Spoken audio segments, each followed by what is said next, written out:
Hello friends, आज हम HbA1c के बारे में जानेंगे। HbA1c क्या होता है, उसका क्या इम्पोर्टेंस है और फास्टिंग, पोस्ट मील या रैंडम शुगर और HbA1c में क्या डिफरेंसेस है उसके बारे में आज हम जानेंगे। HbA1c जो शुगर है वो हमें पिछले 3 महीने का एवरेज शुगर का हमें वैल्यू बताता है।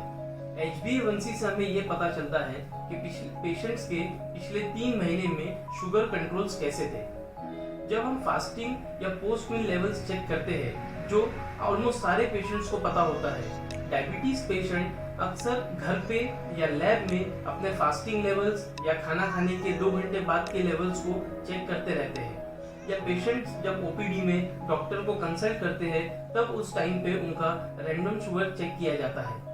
ये जो शुगर लेवल्स है ये हमें उस पॉइंट पे पेशेंट का शुगर लेवल क्या है वो बताता है।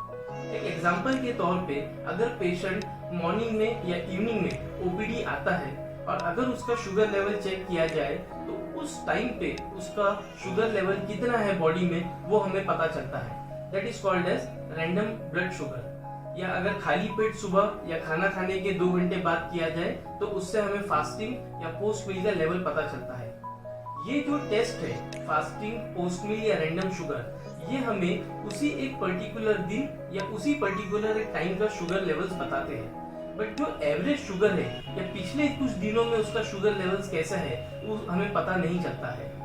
इसको इस तरीके से समझा जाए कि अगर एक पेशेंट मेरे पास आता है और मैंने उसका शुगर लेवल ओपीडी में चेक किया एंड वो शुगर लेवल आ गया हायर साइड, फॉर एग्जांपल 300, तो ऑब्वियसली मैं पेशेंट से कहूंगा कि तुम्हारा शुगर तो कंट्रोल नहीं है, अब तुम्हें ट्रीटमेंट तो बढ़ानी पड़ेगी, तुम्हारा ट्रीटमेंट स्टेप अप करना पड़ेगा। बट पेशेंट फिर मुझसे कहते हैं नहीं डॉक्टर साहब, हम तो जब भी घर पे या लैब में शुगर चेक करते हैं वो तो हमेशा नॉर्मल रहती है, ये तो आज ही अचानक बढ़ के आई है, शायद कुछ खाने में गड़बड़ हुई हो या कुछ मीठा खाने में आया हो या राइस खाने में आया हो जिसकी वजह से शुगर बढ़ के आ रही है। तो ऐसे सिचुएशन में अब HbA1c का इम्पोर्टेंस आ जाता है। तो अब इस पेशेंट का ट्रीटमेंट बढ़ाना है या नहीं बढ़ाना है अब HbA1c पे निर्भर करता है। तो HbA1c हमको पिछले 3 महीने में उस पेशेंट का शुगर लेवल्स कैसे है ये बताता है। तो हमने उस पेशेंट का HbA1c भेजा और HbA1c का रिपोर्ट आने तक वेट किया। HbA1c जो है उसका न्यूमेरिकल वैल्यू नॉर्मल होता है 6.5 से लेस। 6.5 से अगर ऊपर वैल्यू है मतलब पेशेंट को डायबिटीज कंफर्म है।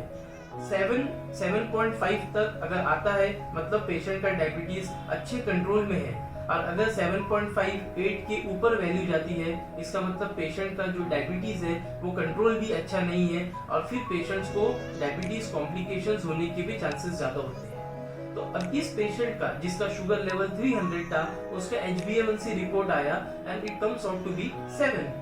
तो मैं इस बात की मान सकता हूँ पेशेंट को और मैं बता सकता हूँ कि तुम्हारा HbA1c 7 है, इसका मतलब आप सही कह रहे हैं, आपका शुगर बिल्कुल कंट्रोल्ड है, शायद आज की वजह से शुगर लेवल ज्यादा आ गई है। तो आपका ट्रीटमेंट अभी चेंज करने की जरूरत नहीं, कंटिन्यू करिए सेम ट्रीटमेंट को और 3 महीने बाद फिर से HbA1c को दोबारा देखेंगे। इसको विपरीत तरीके से देखा जाए तो अगर पेशेंट ओपीडी में आता है और अगर उसका शुगर लेवल नॉर्मल है तो हमें लगता है कि पेशेंट का शुगर तो बिल्कुल ठीक है और पेशेंट को ट्रीटमेंट की ज्यादा चेंजेस की जरूरत नहीं है, शुगर कंट्रोल्ड है उसकी ये ट्रीटमेंट पे।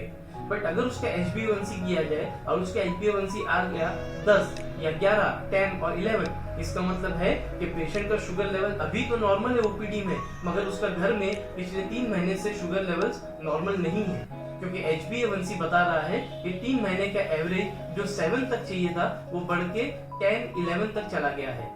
सो ऐसे सिचुएशन में भले ही अभी उसका शुगर लेवल्स नॉर्मल है, हमें उसको ट्रीटमेंट बढ़ाना पड़ेगा जिससे उसके शुगर लेवल्स कंट्रोल रहे और फिर HbA1c 3 मंथ्स के बाद अंडर कंट्रोल आ जाए। तो शुगर लेवल्स रैंडम या फास्टिंग या पोस्ट में चेक करना चाहिए या नहीं करना चाहिए। ऑब्वियसली इनका इंपॉर्टेंस ये है कि अगर आज मैंने किसी पेशेंट को मेडिसिन दी है तो उस पेशेंट्स ने अगर अपने शुगर लेवल्स, रैंडम लेवल्स या फास्टिंग या पोस्ट मील लेवल्स हर 15-15 दिन में चेक किए और अगर वो लेवल्स नॉर्मल आते हैं इसका मतलब ये है कि पेशेंट का HbA1c जनरली या होपफुली नॉर्मल ही आएगा।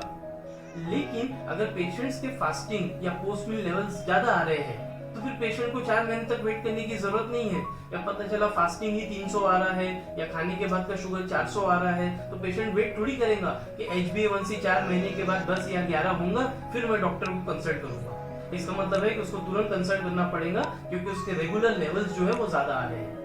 लेकिन HbA1c का इंपॉर्टेंस ये है कि अगर शुगर लेवल्स नॉर्मल आ रहे हैं, स्टिल उसका HbA1c ज्यादा आ रहा है, इसका मतलब है कि जब हम चेक कर रहे हैं उस टाइम पे तो शुगर नॉर्मल है, लेकिन HbA1c बता रहा है कि उसका शुगर कंट्रोल नहीं है। सो द मॉरल पूरी बात का ये है कि शुगर के पेशेंट्स अपने ट्रीटमेंट के साथ साथ अपने शुगर लेवल्स, फास्टिंग, पोस्ट मील, रैंडम के साथ साथ एवरी 4 मंथ्स में HbA1c को चेक कराएं ताकि शुगर कंट्रोल्स प्रॉपरली है या नहीं उसे पता चल सके।